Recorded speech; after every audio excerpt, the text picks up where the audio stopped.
Декс МКД, корисничко име, прашува како со вежбање и исхрана да третирам гихт.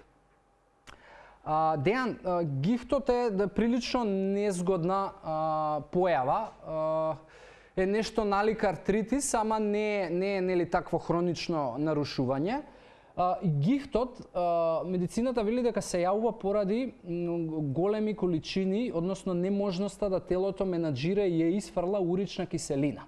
И урична киселина во телото се појавува поради едно соединение кој што се викаат пурини, и тие пурини најмногу ги има во да речеме храната од животинско потекло, односно месо. И затоа доколку имаш проблем со гихт, прво нешто што треба да намалиш, односно веројатно и целосно за одреден период да го исклучиш користењето на месо.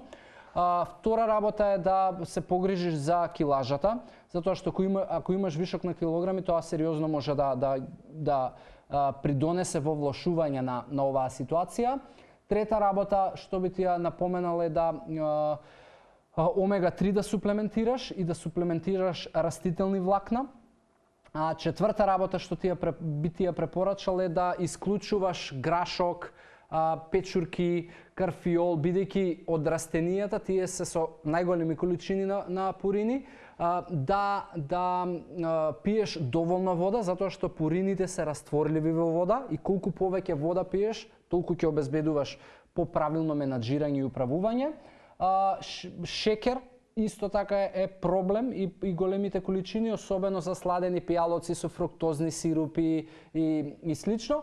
Затоа значи би требало да воспоставиш ред во исхраната, целокупен, но најголем фокус даде на ова. Исфрли за момент месо, исфрли ги грашокот, карфиол и печурки и суплементирај влакна, омега-3, пи доволно вода и како диета медитеранската исхрана има најмногу влијание и помага за оваа појава за гихтот да се решава, но повторно тоа треба да го прифатиш дека ќе ти биде стил на живот, а не дека добро 2 месеци ќе бидам на медитеранска исхрана и после се враќам пак во нормала, затоа што ако се вратиш во нормалата ќе ти се вратат и истите последици и резултати.